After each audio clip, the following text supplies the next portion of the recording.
The 1966 Batman movie is the definition of camp. Come on, Robin. To the Batcave. We haven't one moment to lose. But how did we go from Batman's dark and gritty comic origins to a campy first appearance in a movie? And how did it pave the way for future adaptations? We're talking all about it this week in Kaden's Movie Club. The movie was actually part of the Batman TV series that was airing at the time. When developing the show, 20th Century Fox hired a man named William Dozier to produce it. The thing is, Dozier had never read the comics before. He was given a few of Batman's recent issues and he decided that the only way to make the show work would be to make it a campy comedy. And what exactly is camp comedy? Sometimes people mistakenly use campy in place of terms like cheesy or corny. The difference is that camp is on purpose. According to the dictionary, camp is a style or mode of personal or creative expression that is absurdly exaggerated and often fuses elements of pop culture. The studio was expecting something hip and fun, but also serious, so what they got was a little surprising.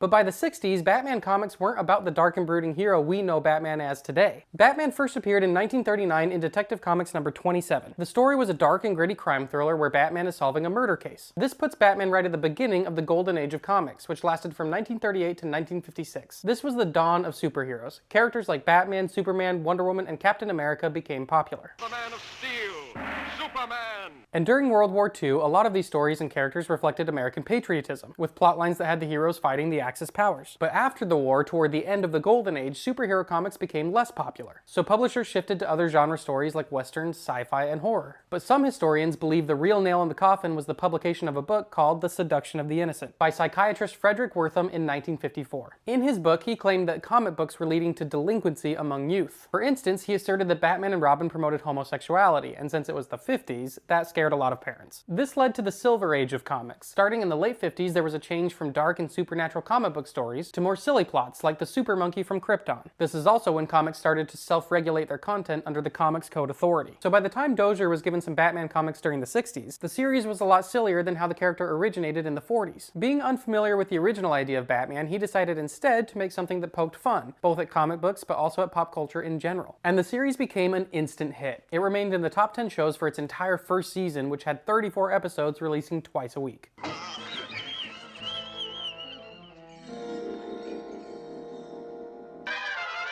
It not only revitalized a dying genre, but launched a craze that was called Batmania. The comics even started to reflect aspects of the series. The movie was released between seasons 1 and 2, and is basically a longer episode of the show, so it features most of the same cast and returning characters. The plot revolves around 4 members of Batman's classic rogues gallery teaming up to take over the world. They're working together to take over. To take over what, Batman? Gotham City? Any 2 of them might try that. The whole country? If it were 3 of them, I would say yes. But 4? Their minimum objective must be the entire world. Here we have Penguin, Riddler, Joker, and Catwoman as the United Underworld, which is funny because the villain's goal is to kidnap the United World Organization Security Council. They do this through the use of a dehydrator, a tool that takes all the moisture out of your body, transforming you to a pile of dust.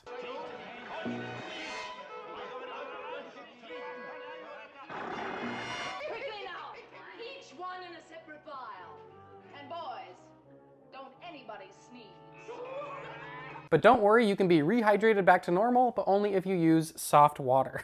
Robin, prepare to rehydrate.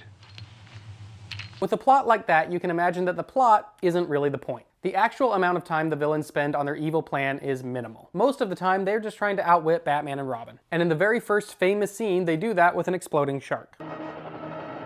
Hand me down the shark repellent bat spray.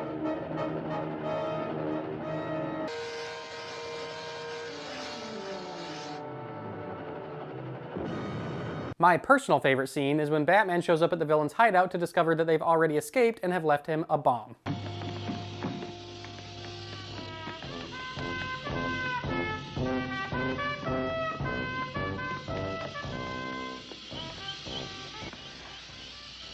Some days you just can't get rid of a bomb.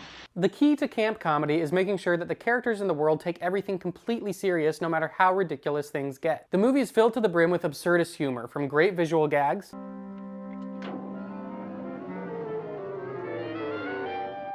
to deadpan line deliveries. Gosh, Batman, nobility of the almost human corpse. True, Robin. It was noble of that animal to hurl himself into the path of that final torpedo. I truly think that camp is done to perfection here, and despite all the silliness, the story also manages to include a little political satire. Operator, please give me the Pentagon in Washington, Navy Department. Oops, too bad. We haven't done anything foolish, have we? Disposing of pre-atomic submarines to persons who don't even leave their full addresses. Good day, Admiral. Scenes like this were poking fun at Cold War anxieties and global diplomacy from the time. For example, every time we see the World Security Council, all they do is yell at each other in different languages. They're completely oblivious when the villains sneak in to attack them or when Batman and Robin save them. This version of Batman was pure comedic escapism, but with jokes like these, I think they were able to acknowledge that darker things were going on in the world, while also giving the audience permission to laugh and be happy. Adam West and Burt Ward made these roles so iconic that they struggled not to be typecasted for the rest of their careers. But I like to think the impact that it had on comedy is an honorable legacy. The link between the kind of humor that was popularized with this version of Batman can be felt for generations. Excuse me, sir. I'm sorry I have to wake you. You a doctor? That's right.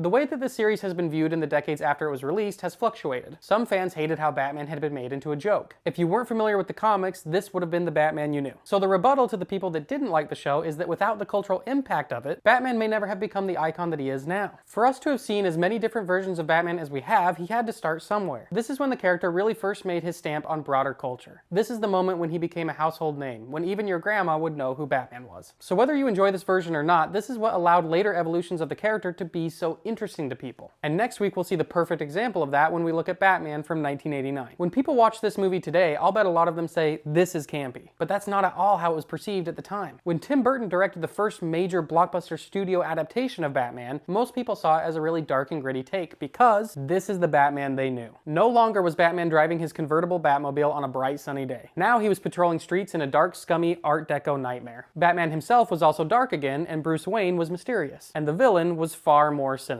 So here's some questions to keep in mind while you watch. Does Burton's version of Batman feel dark and serious to you, or campy? Why do you think that is? Do you think your perspective has been affected by watching this back-to-back with the 1966 Batman? What are the primary focuses of Tim Burton's version of the character? What defines his vision of Batman's world? This movie became a massive summer blockbuster. Why do you think it resonated with audiences so much at the time? So let's chat about Batman 1966 in the comments, and I'll see you back here next Sunday to discuss Batman '89. And if you want to stay in the know about Movie Club, you know where to go.